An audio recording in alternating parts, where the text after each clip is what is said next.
merintis saya dalam memaknai dan menghayati pemikiran Ki Hajar Dewantara. Yang paling utama, pemaknaan dan penghayatan saya terhadap pemikiran Ki Hajar Dewantara.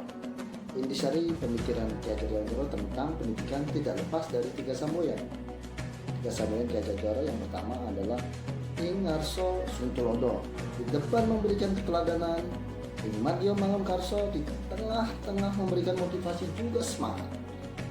Puri Handayani di belakang memberikan dorongan.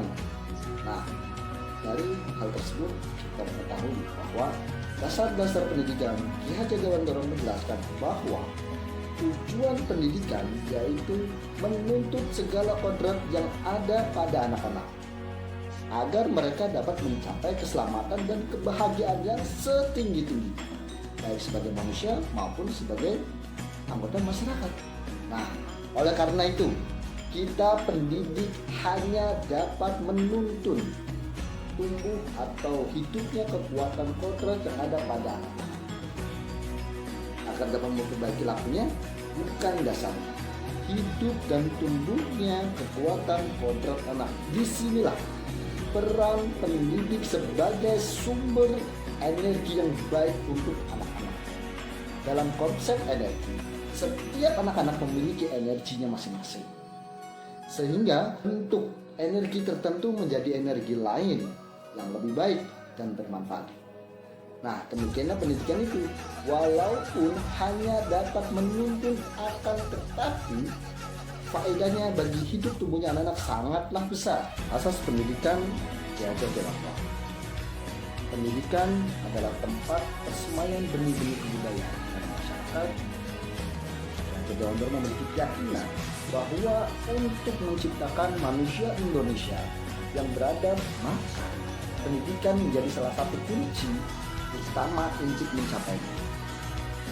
Pendidikan dapat menjadi ruang berlaku dan bertumbuhnya nilai-nilai kemanusiaan yang dapat diteruskan dan diwariskan. Maksud pengajaran dan pendidikan yang berguna untuk berkehidupan bersama ialah memerdekakan manusia sebagai bagian dari persatuan rakyat. Manusia merdeka adalah manusia yang hidupnya lahir atau batin tidak bergantung pada orang lain, akan tetapi bersandar atas kekuatan sendiri. Pendidikan menciptakan ruang bagi murid untuk bertumbuh secara utuh agar mampu memuliakan dirinya dan orang lain. Merdeka batin dan menjadi mandiri, merdeka lahir. Kekuatan diri, kodrat yang dimiliki menuntun murid menjadi cakap mengatur hidupnya dengan tanpa terperintah oleh orang lain. Perlunya menguasai diri dalam pendidikan budi pekerti.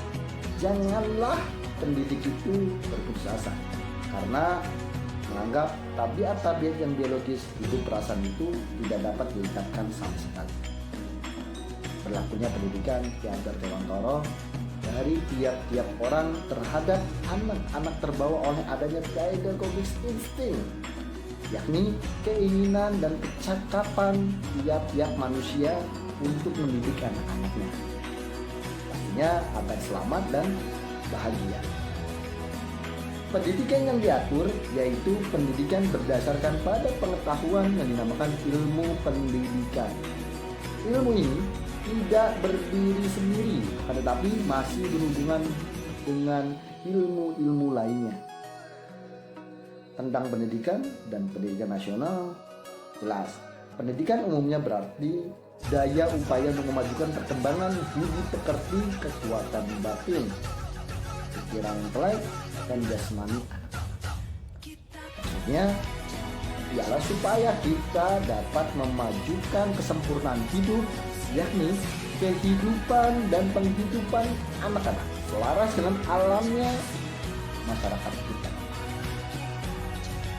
Saya memandang diri saya sebagai pembelajar, dalam hal ini saya sebagai guru SMA Negeri 7 Kota Cirebon, dan pembelajar murid peserta didik SMA Negeri 7 Kota Cirebon. Jika dikaitkan dengan pemikiran Ki Hajar Dewantara, lebih jelas. Saya guru sebagai pembelajar merupakan agen perubahan untuk dapat menuntut murid peserta didik di SMA Negeri 7 Cirebon ini mencapai keselamatan dan kebahagiaan yang pastinya setinggi-tingginya. Saya memandang diri saya sebagai pembelajar. Dalam hal ini, saya sebagai guru dan pembelajar murid peserta didik, jika dikaitkan dengan pemikiran Ki Hajar Dewantara, saya, guru sebagai pembelajar merupakan agen perubahan untuk dapat menuntut murid peserta didik mencapai keselamatan dan pastinya kebahagiaan yang setinggi-tingginya untuk peserta didik. Tentu saja, kaitannya sangat erat dengan pemikiran Ki Hajar Dewantara dalam proses mencapai dasar-dasar pendidikan. Nah, pastinya seperti halnya arti dari itu sendiri, arti pendidikan itu sendiri. Pengajaran itu tidak lain adalah pendidikan dengan cara memberi ilmu atau berfaedah buat hidup anak-anak baik lahir maupun batin. Hanya tuntutan dalam hidup, pertama kali harus diingat bahwa pendidikan itu hanya suatu tuntutan dalam hidup tumbuhnya kita. Artinya bahwa hidup tumbuhnya anak itu terletak di luar kecakapan atau kehendak kita kaum pendidik. Perlukah tuntutan pendidikan itu? Pastinya pendidikan itu tentu saja di dalam hidup tumbuhnya anak-anak, tetapi perlu juga pendidikan itu berhubungan dengan kodrat keadaan dan keadaannya setiap anak. Dasar jiwa anak dan kekuasaan pendidikan yang dimaksud di sini adalah dasar jiwanya itu sendiri, yaitu keadaan jiwa yang asli menurut kodratnya sendiri dan pastinya belum terpengaruhi oleh keadaan dunia. Tabiat yang tidak dapat berubah, yaitu menurut konvergensi teori, watak manusia itu dibagi menjadi dua bagian. Pertama, dinamakan bagian intelektual, yakni bagian yang berhubungan dengan kecerdasan angan-angan atau pikiran intelek, serta dapat berubah menurut pengaruh pendidikan atau keadaan. Yang kedua, dinamakan bagian yang biologis, yakni bagian berhubungan dengan dasar hidup manusia itu sendiri, bios yang pastinya hidup dan yang dikatakan tidak dapat berubah lagi selama hidup. Perlunya menguasai diri dalam pendidikan budi pekerti. Janganlah pendidik itu berputus asa karena menganggap tabiat-tabiat biologis atau hidup perasaan itu tidak dapat dilenyapkan sama sekali. Jelas, di dalam budi pekerti ada jenis-jenisnya. Yang pertama, watak atau budi pekerti manusia. Sifat-sifat jasmani, etis menurut rasa adabnya, sifat angan-angan dan perasaan dan sifat kemauan. Naluri pendidikan atau insting disebabkan pula oleh adanya naluri yang pokok yang bertujuan agar terwujudnya keberlangsungan keturunan pelestarian spesies. Pastinya seperti itu naluri pendidikan.